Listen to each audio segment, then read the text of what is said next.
বিকেলবেলা আমরা ঘুরতে গেছি। ঘোরাফেরার পরে তারপর সন্ধ্যার পরে সেই স্ট্যান্ড নামলাম। এখন ওই যে ছবি রইছে, ওনারা খালি ফোন দিয়েছে, পরে এখন ওইগুলো আমরা নিব, কিন্তু চিনি না। পরে আমরা ফোন দিছি কোথায়, পরে এখন বলল সেই জায়গায় আমরা এখন যাব। তাই আমরা সবাই মিলে এখন সেই জায়গায় যাইতেছি। যাওয়ার পরে ওই জায়গায় গেলাম, আমাকে নিল এই যে দোকানগুলো। পরে যাওয়ার পরে দেখি ওনাগো জায়গায় লোক।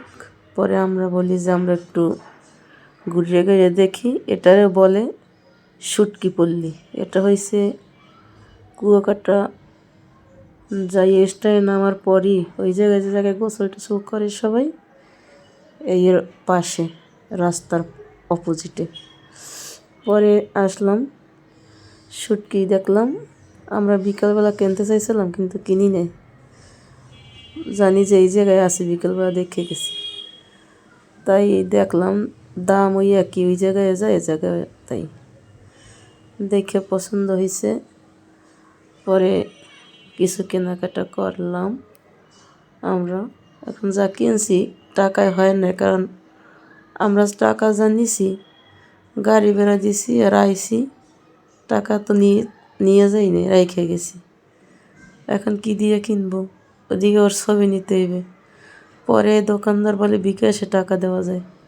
আমার তো বিকাশে টাকা আছে, তাই আবার আরও কিছু বাড়াইয়ে কিনলাম, যেহেতু বিকাশ দিয়ে টাকা দেওয়া যায়। তাই কেনাকাটার পরে তারপর বলি যে এখন আমাদের ওইভাবে টাকা নাই যে ছবি নিব, কারণ ওখানে নাকি 5 টাকা করে। আমি তো চিন্তা করছি যে 20-30টা ছবি নিব, তার কয় টাকা হইবে। হ্যাঁ, পরে আমরা এই কেনাকাটার শেষে ওই যে লোকটা দোকানদার, ওই ছবিওয়ালা, উনি আসছে আমাদের ডাকতে যে এখন ভিড় কমছে, এখন আসেন। পরে আমরা আবার বলি যে আমরা আসতেছি, আপনি যান। পরে উনি গেল, আমরা কেনাকাটা কইরা তারপর আমরা এখন যাব, দেখি কি করে উনি। পরে যাওয়ার পরে আমরা গেলাম। পরে উনি বলে যে আপনাদের 350 ছবি হয়েছে, 100 ছবি 500 টাকা। যদি আপনারা নেন তাহলে আপনাদের ডিসকাউন্ট দিয়ে দেব। আমরা বললাম কিসের ডিসকাউন্ট দিবেন, আর ছবি তুললেন মাত্র কয়েকটা, 350 ছবি হইল কেমনে? পরে এখন কী করে আবার বলে কই দেখান ছবি। এখন উনি দেখায়, উনি বলে কি যে এই ছবি বেশি দেখা যাইবে না, এক ট্রিপে সব দেখা লাগবে। ওই যে একটা একবার দেখাইবে, দ্বিতীয়বার দেখাইবে না। বলি দেখান। পরে উনি দেখাইতে বসলো, দেখাইতেস। হায় রে, যে ছবি, একটা ছবি ভালো না, আর এক ছবি উঠেছে 20 থেকে 30 বার। দেখে গেছে মেজাজ খারাপ হইয়া। বলে আমি উঠেইছি, তারপর ওরা যারা আছে তারাও বসে আছে, ওরা দেখতেছে।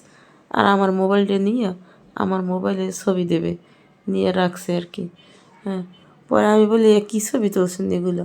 কারণ আমারে বলে এ মনে হয় কুয়াকাটা নতুন আসছে, এ তো কোথাও যায় না, আর জীবনে ওই প্রথম। হ্যাঁ, আমি বলি আমি যাই নাই, লেখাপড়া করছি, এরকম ঘুরতে সব জায়গায় গেছি, পিকনিকে, কলেজ থেকে, স্কুল থেকে। আপনারা আমার শিখেই দেবে না। পরে ওনার সাথে আমাকে তর্কই লেগে গেছে। পরে আমারে বলে উনি কয় আমার ও জায়গাতে বাইর করে দিতে। যেই বলছে আমি মোবাইলটা নিয়ে আসতে বলি যে তোরাও আগে পড়। পরে আমি আসছি, পরে ওরাও আগে পড়ছে। এখন তো খালি আমাদের ফোন দিতেই আছে, ছবি নিয়ে যান। কই আপনার ছবি আর নেওয়া লাগবে না। পরে বলে ছবি সারিয়ে দেন নেটে, কই দেন সারিয়ে দেন। পরে আমরা আসলাম, পরে আবার ফোন দিয়েছে, আর আব্বুর ফোন নাম্বার দিয়ে দিছি, হ্যাঁ ফোন দিতেই আছে এখন। বলে ভাই আমাদের ভুল হয়েছে, তাই আপনার যে কয়টা ছবি পছন্দ হয় নিয়ে যান। পরে আমরা আর ছবি টবি আনি নে, আমরা আইছি, সকালবেলা আইছি, ফোন দিতেই আছে।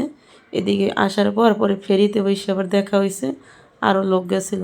বলে যে আপু ওরা আমাদের কাছ থেকে 1200 টাকা রেখে দিয়েছে, এরকমের করছে, আমাকেও ভয় দেখাইছে। আমরা মেয়েরা আমরা দিয়েছি, আমরা আর কী করবো। তারপর আমি বলি ওরা এরকমেরই, আমি জানি এগুলো, কিন্তু আমাকেও 2টা আছে, এই 2টা ছবি তুলছে, পরে আর এই নাটক করছে। এই হলো অবস্থা। যারা কুয়াকাটা যায় ওদের নিয়েই ওই যে ক্যামেরাম্যানগুলো ওরা এইভাবেই করে। আমি এখন বলছি তোবা পর আর জীবনে এই কাজ করবি না কোথাও যাই, বলে যে না।